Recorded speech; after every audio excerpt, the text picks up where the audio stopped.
Hello everybody and welcome back to Mighty Modern. I'm Corbin Hosler and this is Blink Aggro. That's what we're calling this. This is a crazy deck. It's a mono white deck brought to us by Andrew Brown, former Platinum Pro, now I believe a play designer at Wizards of the Coast. He was playing some Modern and this is what he did well with. This is a really cool deck.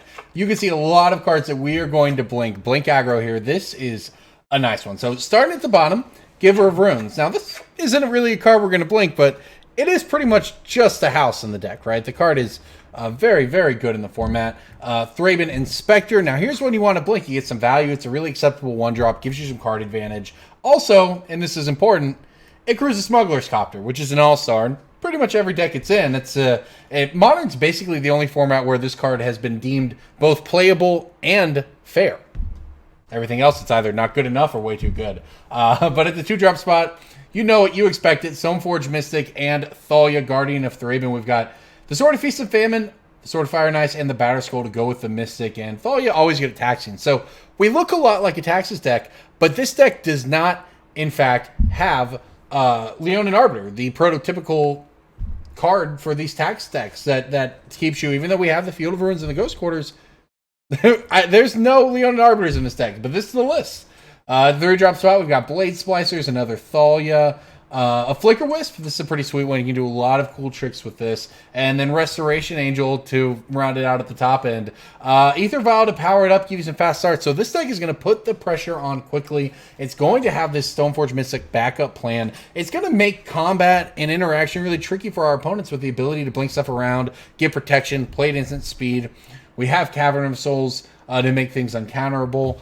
It's a pretty neat deck, that 5-0 to League. So onto the sideboard, Path to Exile as you would expect, rest in peace, Kor Firewalker for the red decks, Damping Sphere for Tron, and Crusader from Jund. All pretty straightforward in the sideboard, and when it's, you only have one color to work with, that's what you do. But everybody, this is a really, really neat deck. Blink aggro right here. Let's see what we can do in Modern with this. Companions? Maybe not going to be a concern anymore. They were, in fact, banned, and this is a post-companion metagame. We'll see if we run into any in the queues as we'll just blink around them. That'll be fine. Let's get to the games. All right, here we go with our blink deck. Our opponent leading on a Raging Ravine. This hand seems pretty reasonable to me. We're on the draw. It's pretty slow. An Aether Vial is obviously what we would have loved here, but while we don't have that, we do have a Stoneforge on 2, a Blade Splicer on 3, Flickerwisp, Resto. Look, we can do some shenanigans here, and if depending on what our opponent is up to, looks like they may be trying to Jund us out here. That might work out. There's our 1-drop, right on time, of course. Frankly, though, it's probably fine. We'll just go ahead and slam our Stoneforge Mystic here. The play is probably a Sword of Feast and Famine. Maybe. Batterskull is obviously tempting, but surely my opponent's going to have removal. And they're going to be stuck with the Batterskull in our hand. And sure, we could cast it eventually, but for that same 5 mana, I could play and equip a Sword of Feast and Famine to try to get through it a Liliana or something like that. So, I mean, maybe we'll get lucky and it won't come to that, but worst case scenario here, our opponent has removal for Stoneforge Mystic and then untaps into a Liliana. That becomes a little difficult to beat. Blade Splicer helps. And there we go. All right, so as expected, I think this is okay. I mean, look, this is one of those games that's just hugely decided by the play versus draw, but they didn't use removal on the Stoneforge. They used the Liliana, which makes sense, but it was also mana inefficient for them, which I do think is going to give us an opportunity to climb back into the game here over the next couple turns. You know, taking down a Liliana that's ticked down to 1 is a lot different than, say, if my opponent had terminate the Stoneforge, took Liliana up to 4. Now they're going to untap the Liliana at 4. It's a threat to get to 6 and ultimate, and they can just use removal spells to keep my creatures off of it. I mean, that, you know, would have been a little less card efficient, but you get them back with Liliana. But my opponent did not take that line, and I don't know what's correct there. But as a result, it does, what I'm saying is it opens up this window for us, where we have a Blade Splicer, we have the Golem from it. We have a Cavern of Souls next turn for a Resto. I think I will probably throw away this Aether Vial. Seems like we're a while past when we would have wanted to find that. Aether Vial, so good in the late game. Discard it to Liliana. So, I mean, this works out, I guess. We'll see. Like I said, just having that Blade Splicer around gives so much value in our deck. One, because we blink it. Obviously, it's huge, but it gives protection from Liliana. It gets to poke Liliana as well, should it come to that. But with the ability for us to just play land, play a Restoration Angel at instant speed on their Incep, it's going to take something pretty good, I think, for them to get ahead. And I don't know if passing the turn is it. I don't want to give this away, so I'm just going to name human. There's a lot of humans. My opponent's not going to be counterspelling our stuff. I don't think it matters here. But sure, let's go ahead and swing on in at the Liliana, see what happens.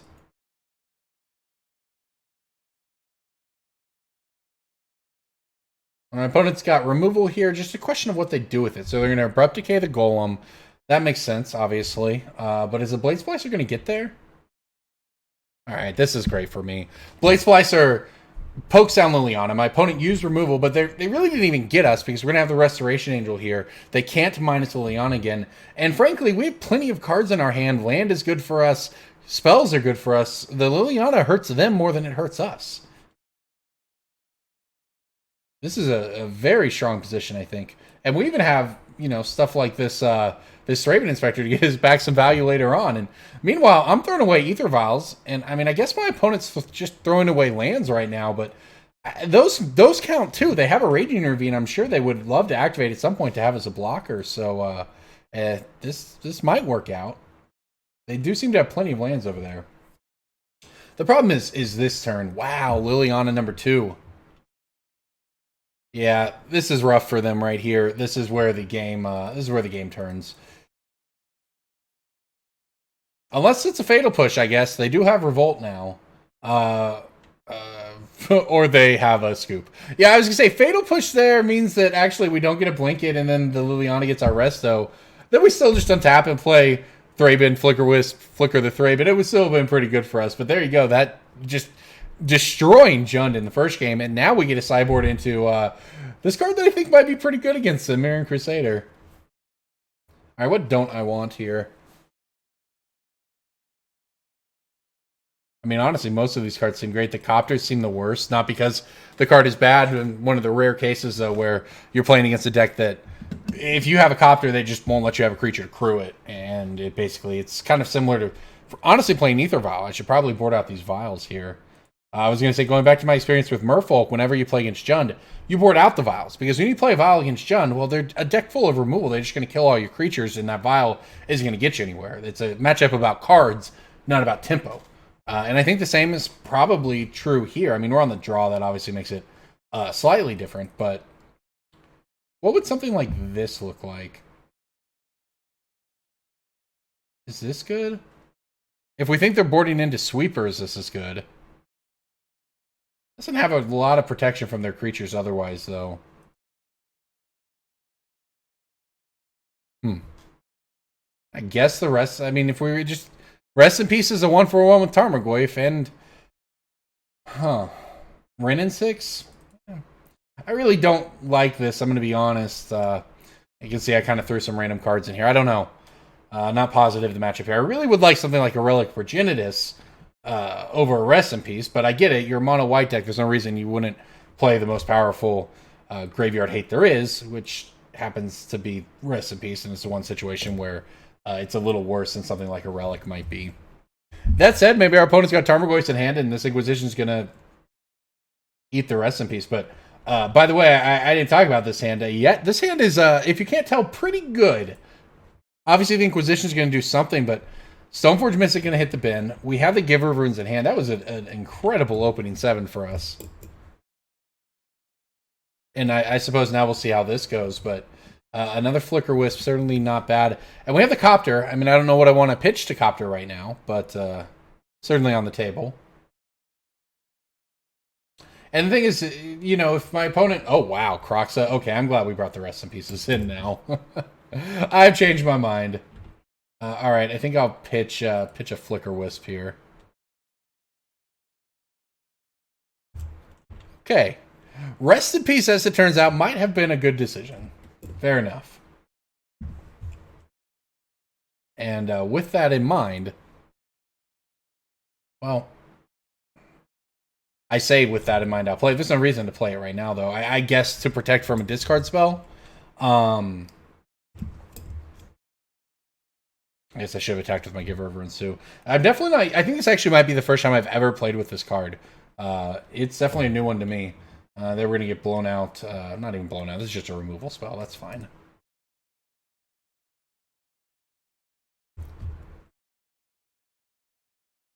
All right, well, this game is kind of shaping up how you expect it to go. Remember I talked about Aether Vial? Imagine drawing one of those now. Would not be very good, right?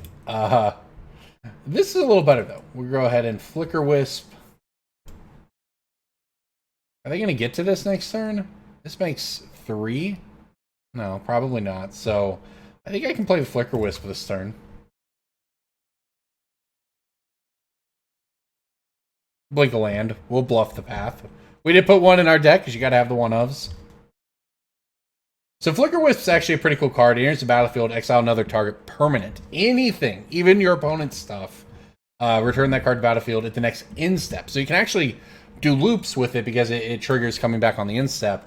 And you can kind of... it's sort of the Yorion trick with Charming Prince in Standard. Keep things blinking across turns. With that said, obviously we can't do anything with it now. It's just a 3-1. But Liliana is... This is a big draw step coming up for us. Let's just say that because... look, obviously this Liliana hitting our Flickerwisp here is huge. Maybe I could have... Maybe I was supposed to activate the Copter.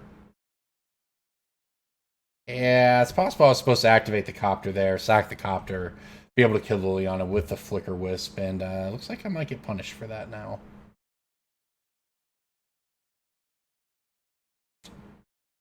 My fingers sometimes work faster than my mind. I click the OK button on Magic Online before I think it through. Don't do that. Okay, well. Guess we do this. This is rough.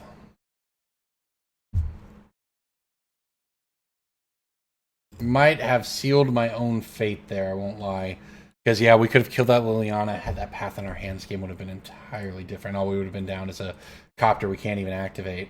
That said, my opponent has one card in hand and isn't doing anything, so we're still in a situation where we get a creature, we can activate the Copter.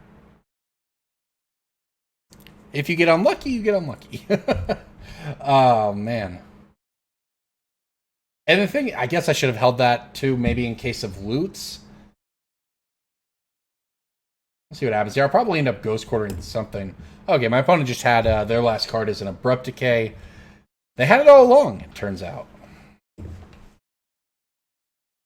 it's going to be a real challenge from here on out. So Liliana's up to 3. We've got some turns left to get at. I mean, our opponent's top decking, and they have bad discard spells they could top deck as well. If we just hit a good creature here, we're completely in business. Unfortunately, I think I'm on 3 lands in a row. So, really didn't matter what we did earlier. We were never going to win the game drawing like this. So, that's too bad.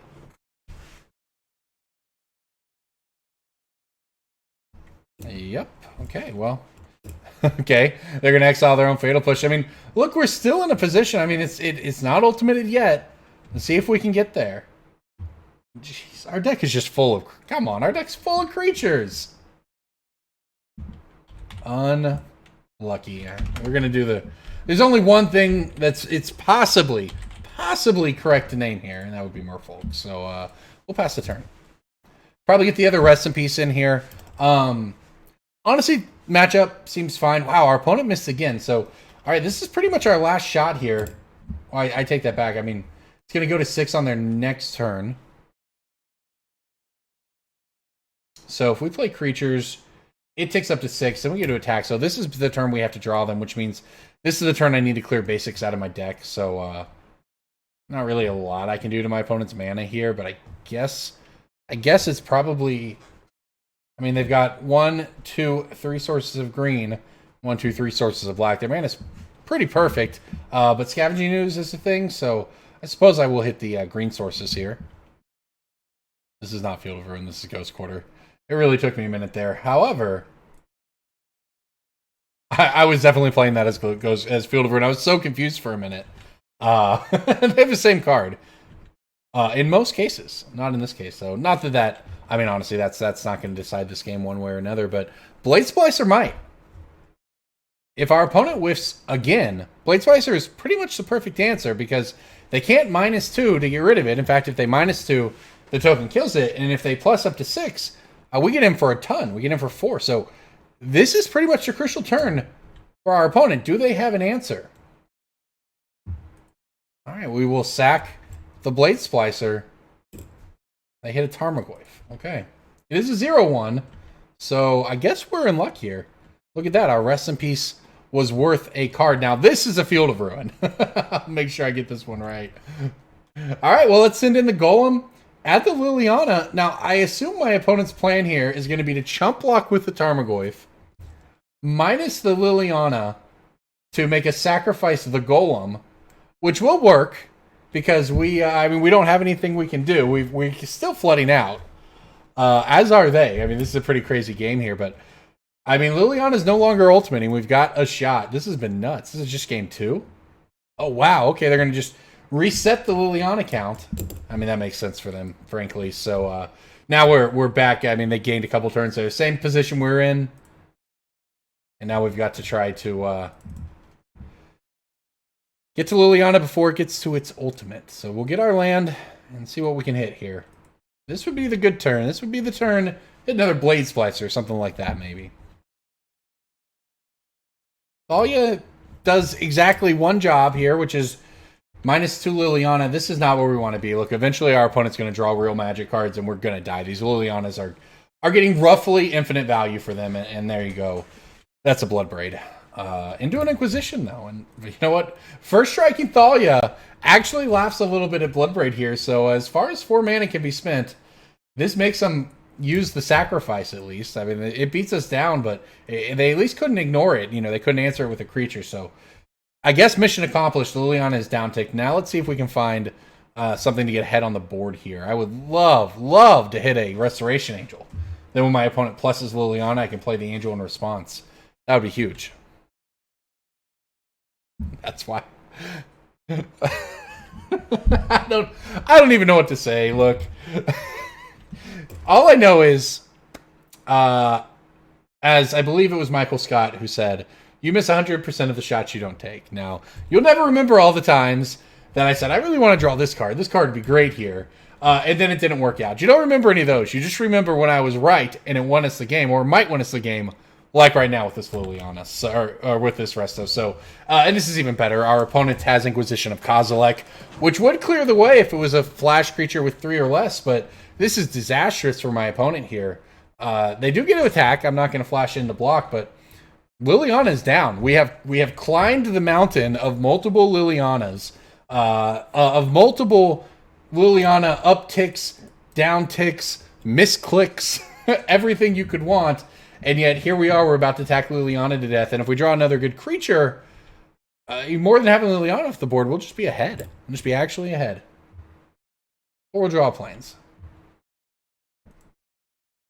It's hard to complain, though. I mean, this takes out Liliana. And then on top of that, it provides a blocker against Bloodbraid Elf, because we are behind in the race, if nothing else.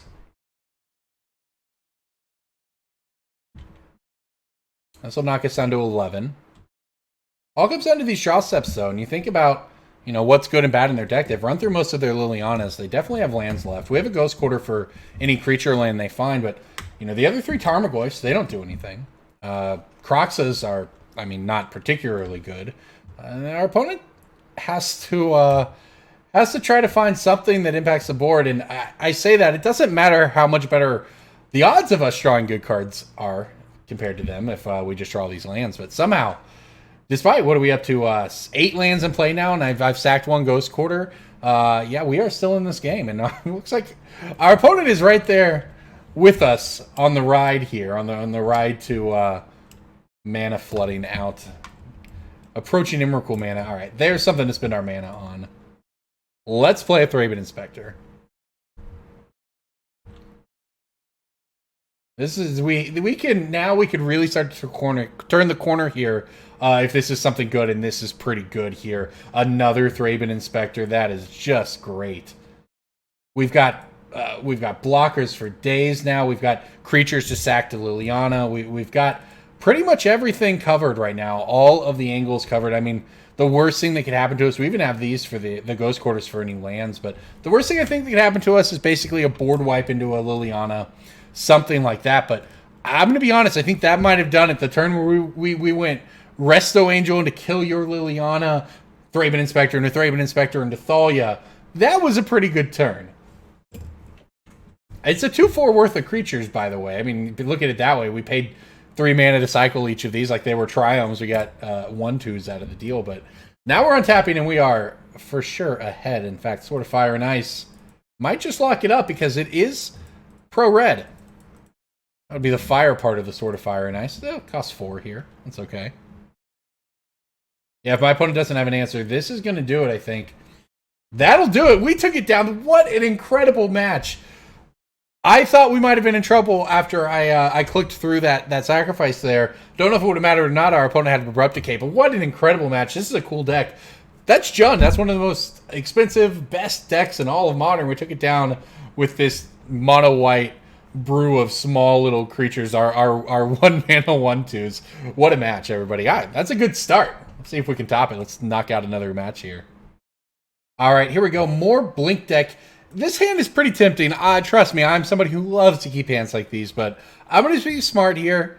I'm going to ship it, and we're going to do worse. This is why I never mulligan. So we'll go down to 5, I guess. Oh my gosh.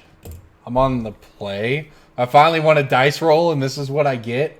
I can't keep this either, can I? I guess I have to.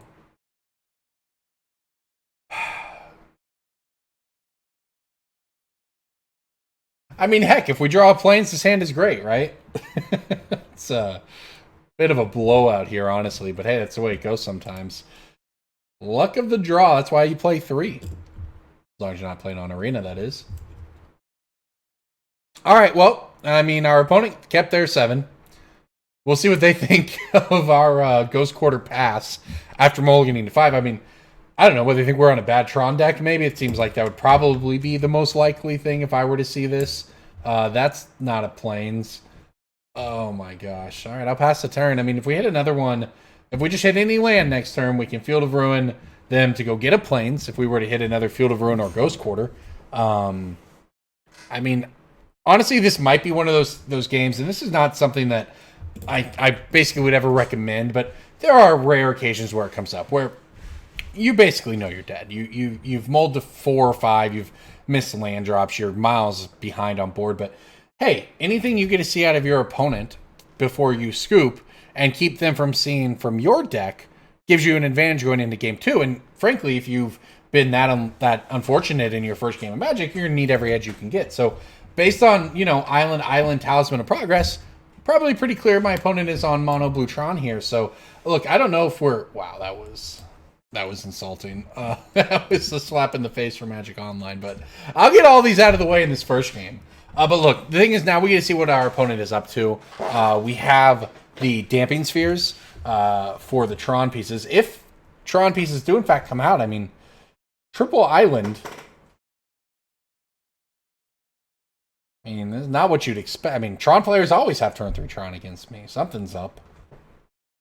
So that's just true. That's a thought, actually. I'm not quite sure how to parse that, and that's why we play a little more, and now we see a Thopter Foundry. So I think I said pretty clearly I didn't see a lot of Talisman of Progresses being played elsewhere outside of Tron, but looks like it's probably not Tron. It's some sort of Urza deck with Thopter Foundry. All right, well, this is all good. Wow. All right, I'm like I said, you don't have these games often. Look, I know I could Ghost Quarter my own Field of Ruin to get a Giver of Runes into play, but we won't be winning the game where we do that. But I don't think we'll be winning this one at all. This is my opponent's just sitting on infinite counter magic, I would assume.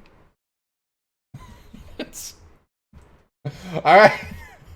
Next turn I scoop. I don't want to show them what I'm playing. They have no idea what we are doing right now. I do not want them to know how to sideboard, and I think that with the War of Invention here, we're actually just dead anyway, so they've showed us their entire deck now. We know what they're doing to win the game, and they know nothing about us. So let's go into game 2 and hope that gets us somewhere. That was a disaster. All right. Rest in peace, please. That'll stop that combo. Does Damping Sphere do it? I do not believe it does. Crusader? Well, it does kill him pretty quick, which is something our deck doesn't necessarily do otherwise. It's mono blue? That's what threw me off here. Like, the Giver of Runes are probably not very good. I can give protection from colorless, but I don't think that really matters much here. I don't think the Giver of Runes are very good. Alright. The rest of the pieces are obviously going to be good. I mean, kind of like just playing a Mirran Crusader or two. I mean, okay, we'll board out... Yeah, look at that. We get to board out the Thalia here. So our opponent had no... I mean, that was all basic lands they showed us. So that Thalia is not even going to attack them the way we wanted to. Although, I suppose they had fetch lands, so it would have got those. But it seems like a reasonable one to cut is... Once again, we... man... Well, I can name Human. But I think we have to ship this one, too. We just need 2 lands. 21 lands in the deck. It's really not asking that much, but this will work. Ship the rest, though. Be able to play everything else. I think that's probably fine. Because we want the lands to play 3, and then if we draw lands on top of that, we can just ship them away in the Smuggler's Copter. So, all right, here we go. We're taking 3 mulligans through 2 games? 4 mulligans? I don't know. It's a lot. But it'll be okay. So let's see if we can get our beatdown on here with Thraben Inspector, followed up with a Copter. It certainly does put some pressure on our opponent, but I think they basically showed us a turn 4 or 5 win last game. Obviously, we did nothing, but our deck doesn't kill very fast. So it's a concern. Certainly a concern we have, but do what we can do. At least they're going to take damage from their fetch lands. We'll poke in for 1, play a Copter, and pass the turn.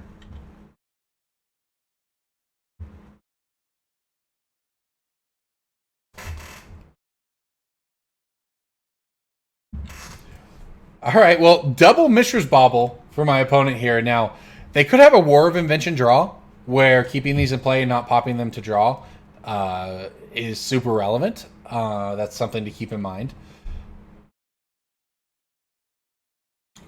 They would be enabling Mox Opal if this was a year ago, 2 years ago, however long it's been.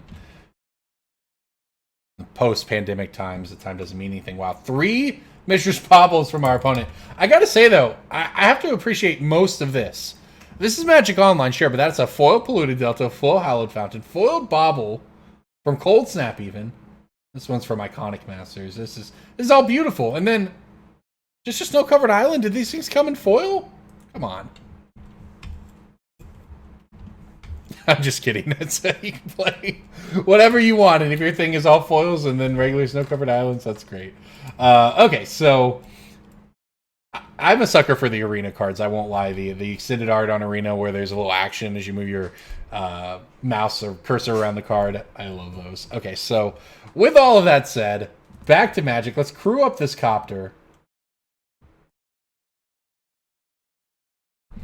Get on in there. Pitch away this land. Yeah, I might be guilty of having bought a card style or 2 on Magic Arena. So, trust me, I understand the impulse. So, okay, we'll crew up the Copter here. Our opponent does technically have a mana available. I suppose it's realistically only Path or a Path variant, Condemn, what have you here. So I'm not quite sure what they'd be thinking about, but this works out for us. We get to attack for 3. We get to throw away this Plains. We get to then play the Flickerwisp, blinking the Inspector to get another clue. I mean, this is not bad for turn 3. It is pretty slow, and that's going to be our biggest concern. But hey, this is what we can do. We can attack for 3. And we have plenty of gas in the future with the Flickerwisp bouncing these Thraben Inspectors, giving us these multiple clues, which is great. But as you saw when our opponent had their combo last game, Sword of the Meek and Thopter Foundry, what it does is for every mana they have, they can create a 1/1 flyer and gain a life. So it's the kind of thing where they get the combo and we're basically dead even if they're at 2 or 3. Where it's very hard, very, very hard to close against them. And now, I won't lie, I'm a bit concerned by the fact they're passing. They're going to have 3 mana open, 4 mana open, plus the baubles. This could be not ideal for us, but we'll do what we can. Let's cancel that, actually. Let's go ahead and belay that order. Let's play a Thraben Inspector and use the Summoning Sick one to crew the Copter so we can poke in for 1 more damage here. All the clues, that's for sure.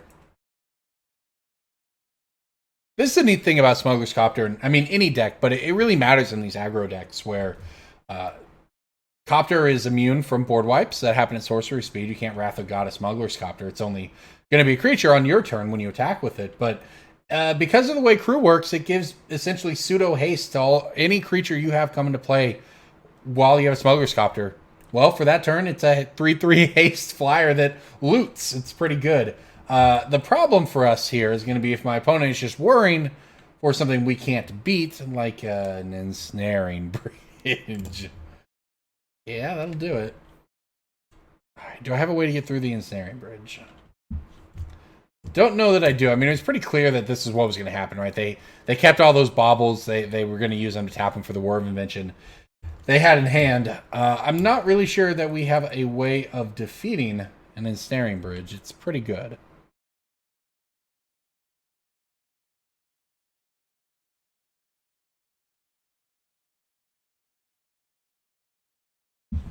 Yeah, I think this might do us in. I mean, it's all going to be, I guess, you know, somehow our opponent can't control their hand size, but that doesn't seem like a problem for them. They're at 4 now, and that they get down to 3. The only hope was basically that they were mana screwed, and we're just going to have to hold cards in hand. But now playing, they have access to 5 mana.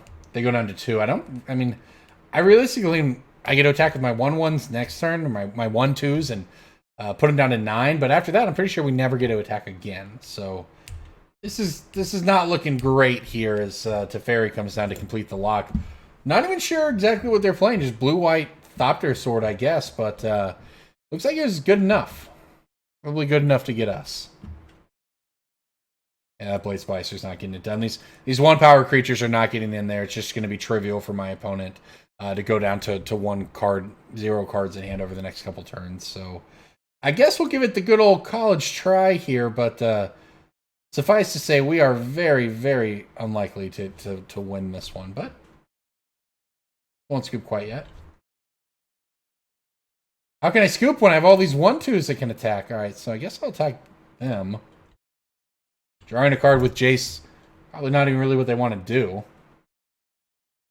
I'm sorry, Teferi, rather. All right, well, I mean, look, we've gotten to 9. If they can't go down to 0 cards in hand for the next 3 turns, we'll get there. Putting War of Invention on top of the deck, though, not great for us. Not great. I don't even know what they would get. Just a piece of the combo, I suppose. I mean, I guess our hope is that they end up with, they just can't get down to 0 cards in hand. They go for the combo, we draw a Rest in Peace, so we just get to stop that in its tracks, and our 1/2s go the distance. Squire for the win. Oh, we're bouncing clues now. Okay, sure. Sure thing. Well, it puts them up to 3 cards in hand. Well, that's part of our clock right there, everybody. Let's crack a clue. A Field of Ruin. Okay. Play a Field of Ruin. Well, I guess it's time to attack with our 1/2s again. Obviously, any spell from our opponent here basically ends it. Alright, Cryptic Command is, I suppose it doesn't technically do it.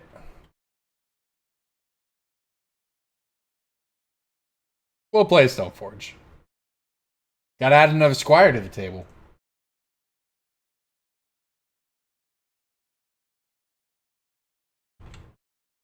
Alright, pass the turn back. I mean, look, I'm trying to scoop. I just want my opponent to show me something here. We're incredibly... I mean, it's actually just kind of rubbing salt in the wound that my opponent has these baubles they played on turn 1 or 2. And they're just still in play. And they still are having problems getting rid of cards rather than playing cards. There's years of those. So that'll do it. We just can't get through that. All right, GG's. I wish I'd got to play the first one a little bit more, but they had a solid deck. That was a good game. All right, we're back on the play, and I finally found a 1-lander I will keep. We've had our choice of a couple of them so far here, but this one works out. You know why? Because it has an Aether Vial. This card is nutty. I love this card. It's done me and my Merfolk well for a very long time. One of the first, I guess the first Legacy event I ever played in. I made it to the finals of a Star City Open with Merfolk back in the day. That started the love affair, so to speak. And now Fish is my thing. I've got it foiled out in Modern.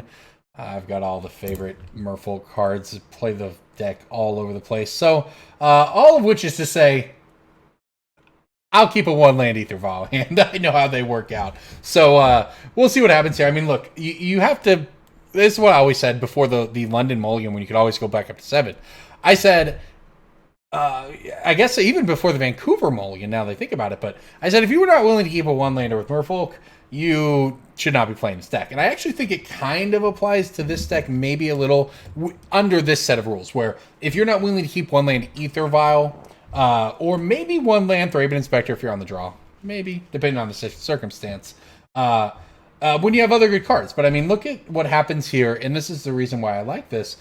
If we just hit our land, we get to play a Thalia and Violin and Thraben Inspector. That's just nutty. That's absurd. And if we don't, well, then we're worse off. But we're giving ourselves a chance to just get incredibly far ahead here, thanks to the power of Aether Vial. So, fingers crossed.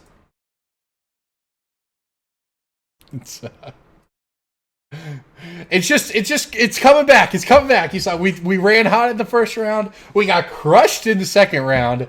And here we go in the final round. Just, hey, it's right there on the top of our deck. So that was huge, obviously. Now, if the dream is to draw the third land, that would just be incredible. But this is the one that got us into the game. Now we get to Violin the Thraben Inspector.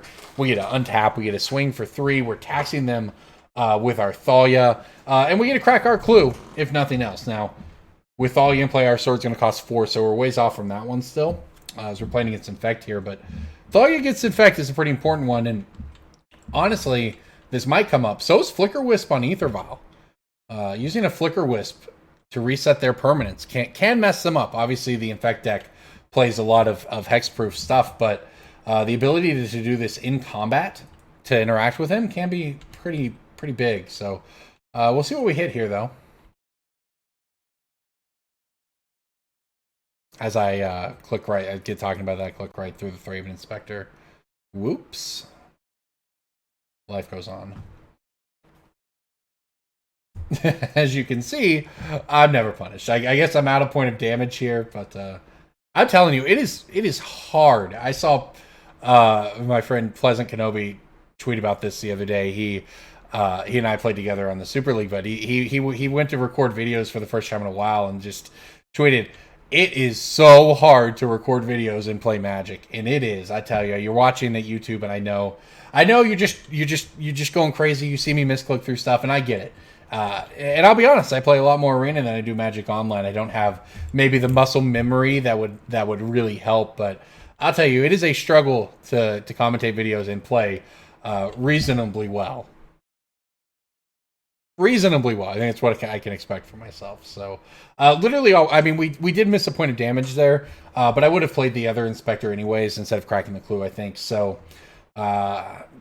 hopefully that point doesn't come back to haunt us here. I mean, it's very unlikely that our opponent will end up at exactly 1 life. But if they do, well, don't mess up like me.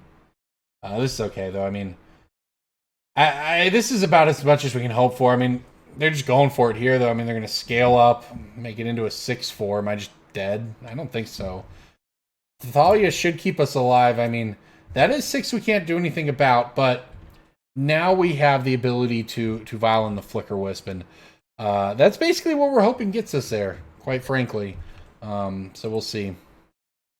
If they only have the 1 green source here, which actually does work out very well for us, that is not a great draw. Okay, well, I'm violating this in. There's nothing else I'm doing. I'm just going to crack a clue, try to hit a land. Oh, we did it. Hey, that's actually a relevant one, too. Come to think of it. Now,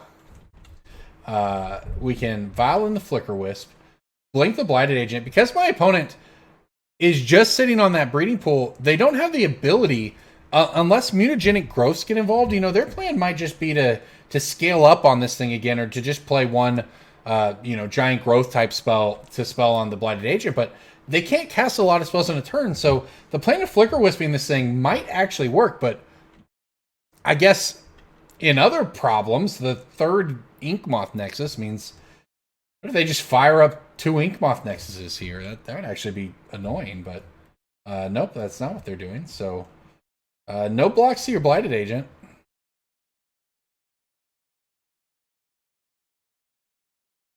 I guess if they didn't go for the kill, then I could Vial in the Blade Splicer, but obviously they are. As makes sense. And that doesn't actually kill me. Oh, they have landfall. Yeah, it does. Okay, that's fine. All right, we'll just go ahead and use this now.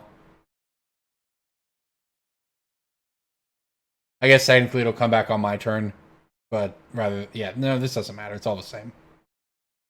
All right, so we'll do this. We'll put in our Flickerwisp, and we will blink the Blighted Agent. Okay, so this will make the groundswell fizzle. They will deal us 0 damage, and we'll attack back for 7. Unfortunately for us, I think we're basically still in a position where we're going to need to draw something because Blighted Agent is this incredibly stupid design where it's both unblockable and has Infect. So I think, you know, as it stands now, even when we swing back for 7, they have one more pump spell, they untap and they kill us. So we're going to need to catch a bit of a break here. We can crack the Clue. Not that it really does much for us. I mean, it's kind of Flickerwisp or bust when it comes to interacting with my opponent's creatures in game 1. I should Vial this up because I could cast, well, Casting Flickerwisp works because I could actually flicker my Flickerwisp, which means I should Vial the Vial up to 4 in case we draw Resto Angel, which we could not cast. Because both of those are outs. I mean, the thing is, we have a lot of outs right now. I do not believe that Thalia, Heretic, Cathar is one of them, though. Unfortunate. Well, I guess we hope somehow their Infect deck doesn't have any more pump spells. Because they are dead next turn, so they will most certainly be coming in for lethal. So, all right, well, we'll get access to our Path to Exiles after sideboarding at least. Hey, this was too bad. We had outs here. I mean, look, another Flickerwisp, Resto Angel. Those cards win the game. There were plenty left in the deck, and just did not quite get there. And if it was any creature other than Blighted Agent, we would have been all right as well. I suppose it's possible my opponent doesn't have pump spell. It seems unlikely, as they are they got 5 cards in hand, and all it takes is a giant growth here. Might of Old Crosa will get it done. All right, you got me. Infect, 8 Planians. Infect. They did not die at 1 life, by the way. And it's got pro green. Let's give that a shot. All right, what don't we want here? The Thalia seems pretty slow. I mean, it's not bad though. We'll be on the play. I mean, there's definitely some stuff we don't want here. Like, I mean, Giver of Rooms is basically just fine, I think. I don't think it's particularly key.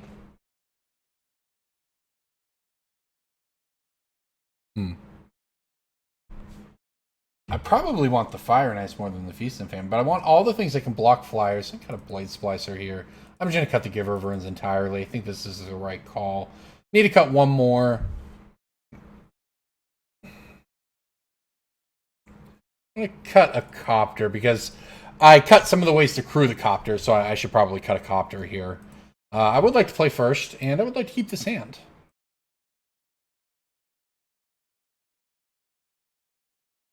I got some options here. I mean, look, I think it's just a rough matchup for us pretty much no matter what. That said, I mean, I think this is probably one of the better hands we have, right? It's hard because I really want to play the Thalia on turn 2, obviously, but that means we would basically never be able to cast our sword. I could alternatively go Copter on 2, and then sword on 3. Then on 4, play Thalia, crew Copter, attach sword to Copter, swing, untap my lands, play Flickerwisp. Yeah, that's the line, right? So I guess that's what we have to do. That sounds better than anything else I can come up with. We'll see if it works. My opponent has the Hierarch this time around. It's just so rough against Infect. Oh, that is an interesting... Gosh, it's an interesting draw.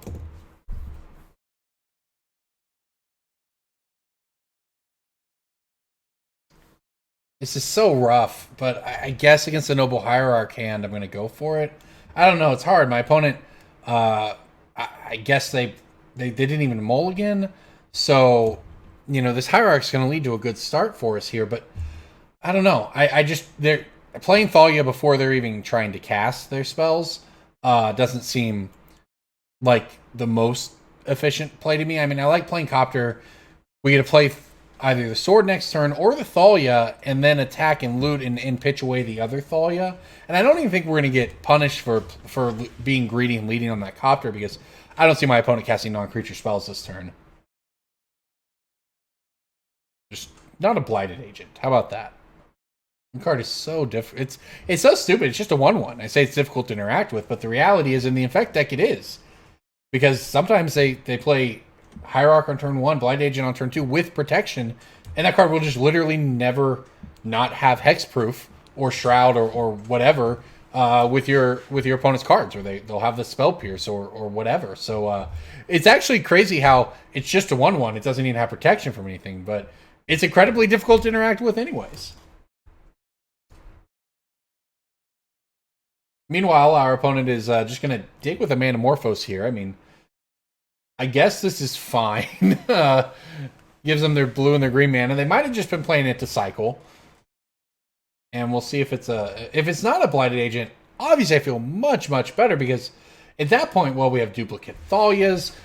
We have an Aether Vial. We can start vialing things in. I mean, we can at least play the game against basically any of their creatures except for Blighted Agent. Now, this is a surprise. Season of Growth. I didn't expect this.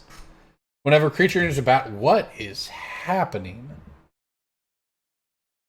Alright, I guess I've been thought seized. Oh, okay. What is going on? It's definitely the same opponent. I mean, we knew they didn't have their colors. Very a lot of colored mana last game, but what is this? Alright, so Season of Growth. Whenever a creature enters, they get to scry one, or they cast a spell targets a creature they control. They get a draw card. It's a very powerful card, actually. You saw it played a lot in Feather decks in Standard. Now you have Feather. They're going to Thoughtseize away our Sword. This is not what I expected out of a Infect deck in Game 1. I'll tell you that.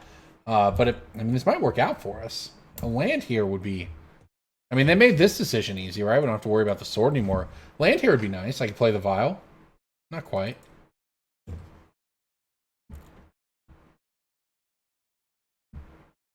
Well, on top of all of this, I guess, my opponent is fetch shocked twice.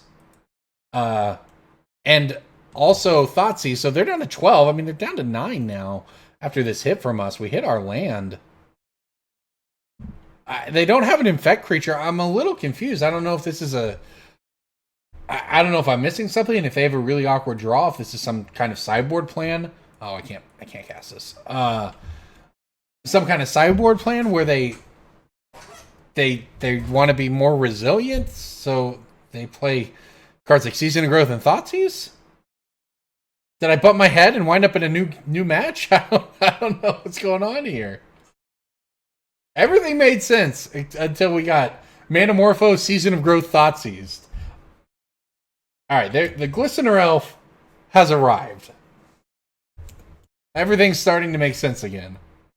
And they get a Scry 1. I mean, this is certainly a powerful engine for them.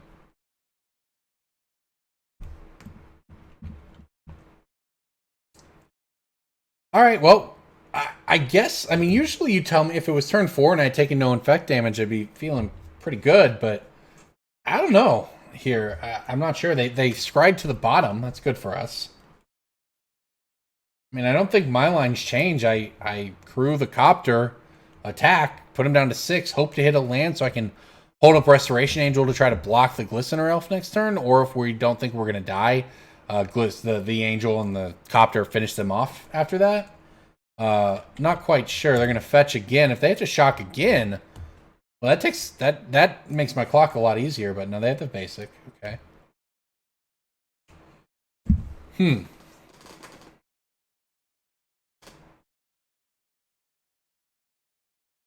All right, well, if this is the kind of games I can expect from Modern post-Companions, you know what I'm in, because this is...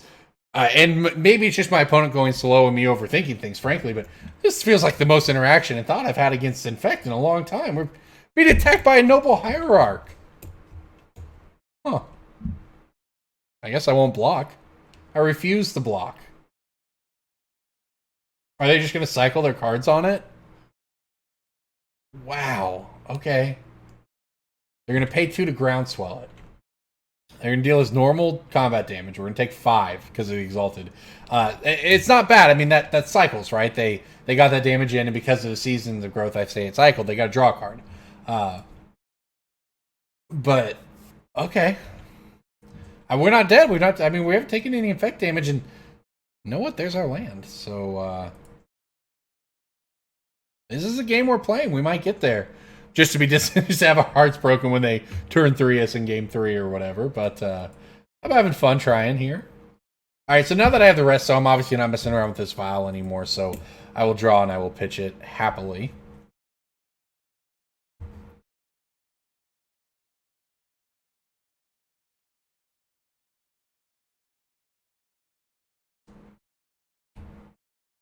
All right, this puts him down to 5.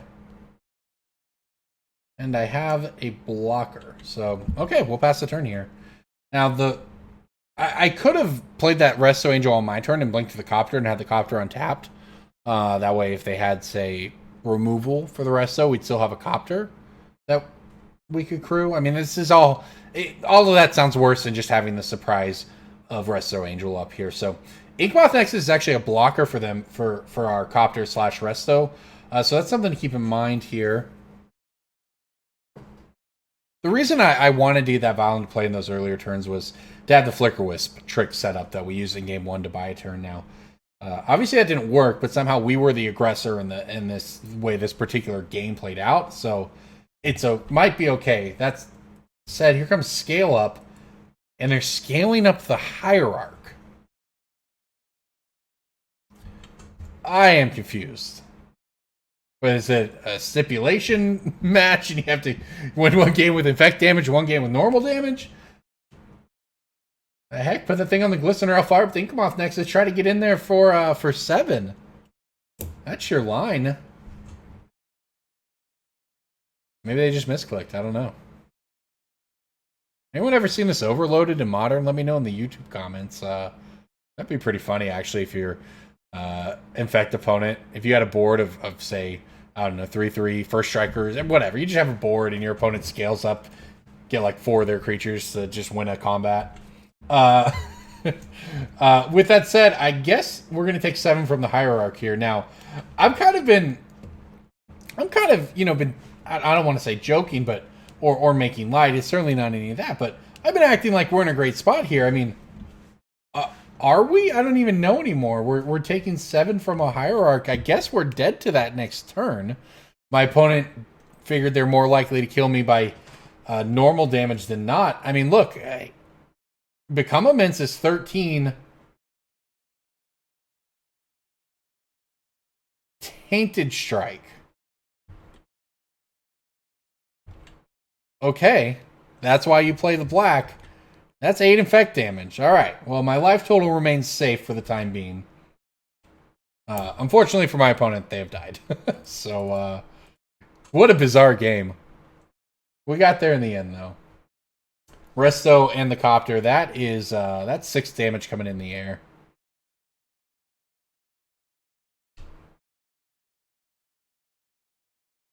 Alright, weird game, but I mean, I don't think it changes anything for us going into game 3, right?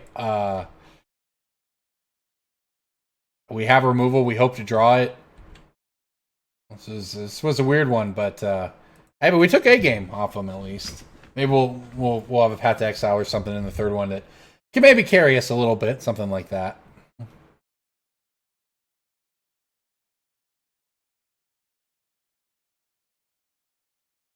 I guess that gets the most value out of your Tainted Strike. Doing it like that, it's good to know that they have it though. It means you can't just laugh at a Hierarch hit coming in, which is good to know. So they have died here in game 2. So on to game 3. It's basically just, what was that, Sultai Infect, where they're actually playing interaction spells rather than just infect creatures. Okay. In that case, I don't know. All right, how about that? I don't know. Yeah, we'll do this. I have no clue what I want to do here. I mean, Giver Runes, maybe?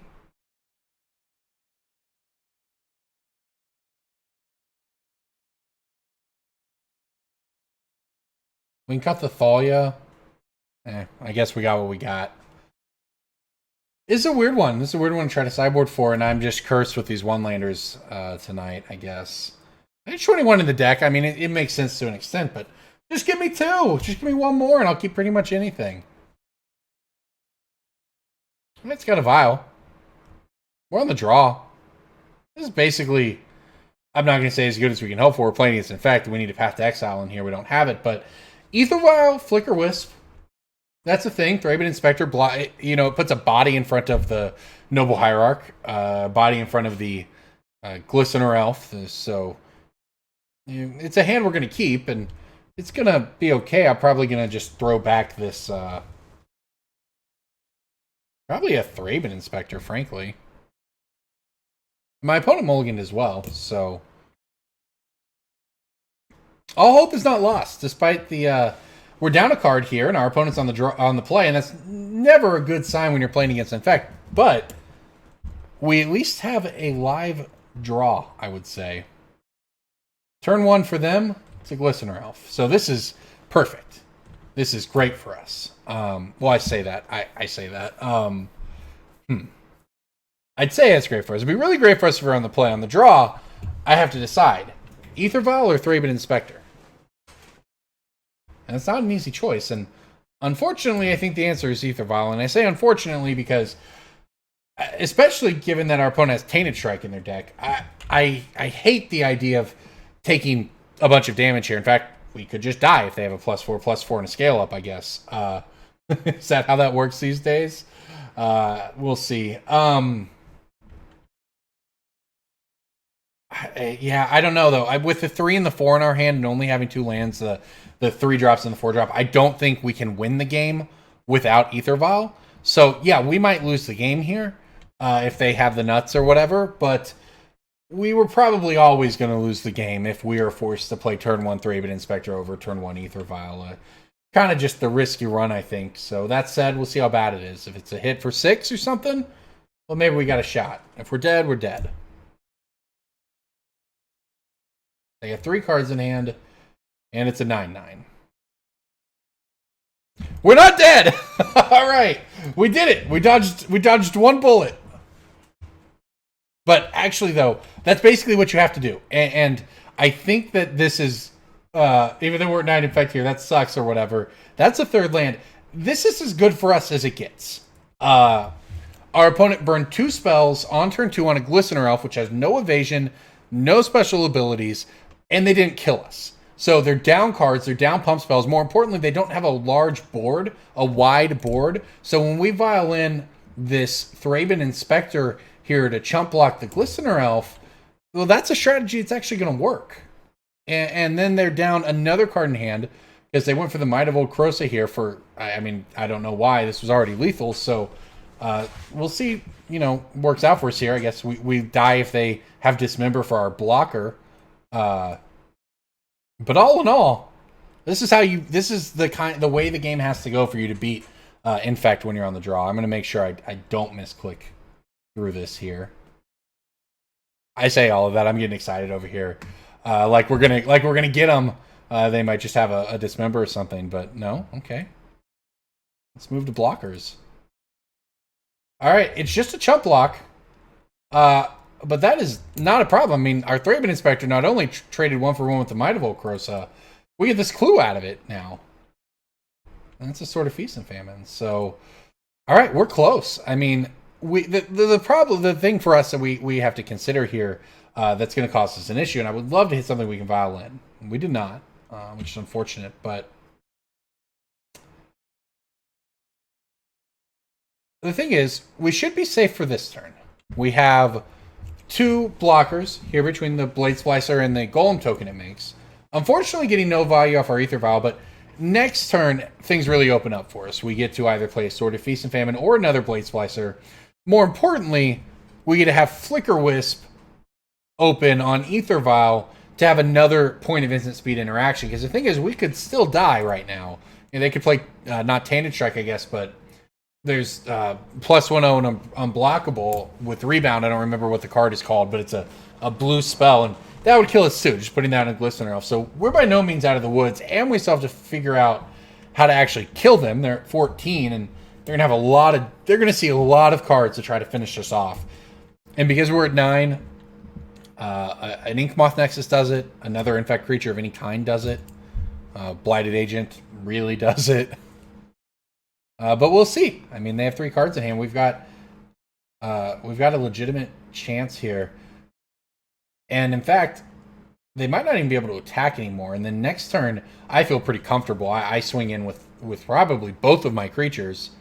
I have the second Blade Splicer ready to come down, and then I have the Flickerwisp on the Vial. So alternatively, we could hit a land, and then I'd probably just keep Flickerwisp and Resto Angel open to really get tricky. But hey, that's what this deck can do with Aether Vial involved. So that would come up in a scenario where, you know, we try to Flickerwisp our opponent's creature to keep it from killing us. At which point they respond by giving it hexproof. At which point we respond by Resto Angeling our Flickerwisp, and then Flickerwisping their creature again before their hexproof spell resolves. So we may not have to worry about any of that, though. So our opponent just spins another spell here. This time they become immense on the Glistener Elf. Block with this thing. We have another one to come down. All right, well, we are hanging on.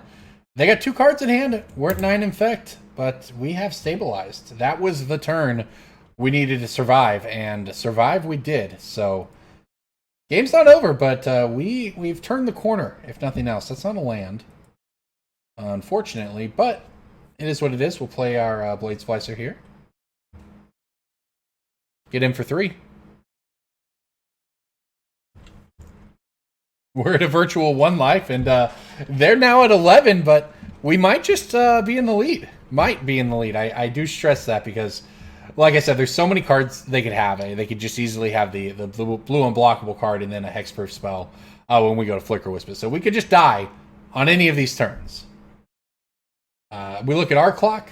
Even if we swing all out, we're swinging 7, which means I probably will just swing the golems. It really depends on what my opponent chooses to do. But we've still got a ways to go, and what's also... Okay, sure.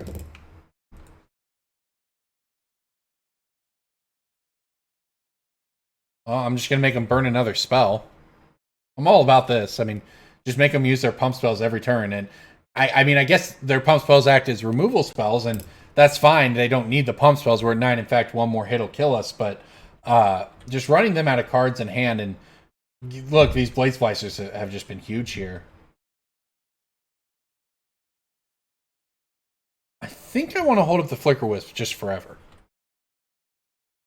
I think that's the line. I really want to hit a land here.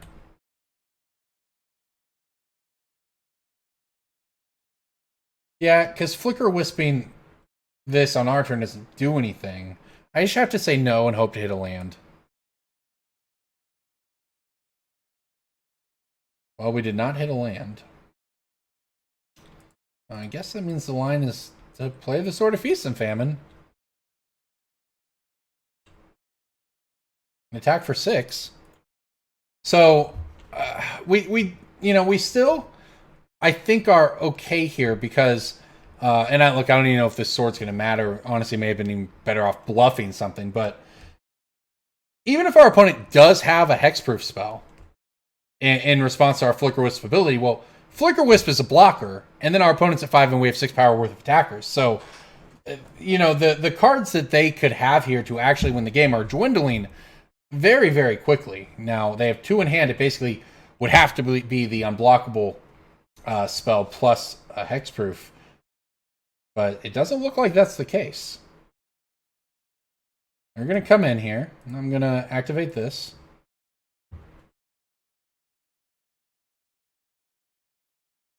Put a Flickerwisp in. Alright, go to Flicker your elf. Now this is probably where they respond with some kind of hexproof spell. Alright, here we go. Here it comes. Let's see what the card is. This feels like the game right here. I mean, either is going to work or it isn't. All right, so the Vines of Vastwood has been kicked, as expected. It's now a 5/5. They have one card in their hand. Our Flickerwisp ability is going to fizzle. Now, as long as their last card in hand is not an unsummon with that 1 blue mana, I think we've got the game, assuming I can properly block. So, I've done it. I've passed the test. Wow, what a match. This deck is cool. This is mono white, toe-to-toe with Infect. Taking it down.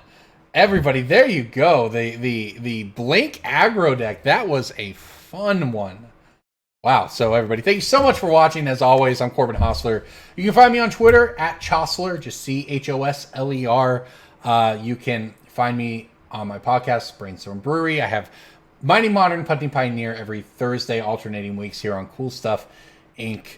Other than that, everybody, as always, from my house to yours, you know, from my office to yours, where we go to escape from everything kind of going on in the world, and right now there's a lot. Thank you so much for watching. Continue, everyone out there, to fight for what you believe in. I'll see you next week.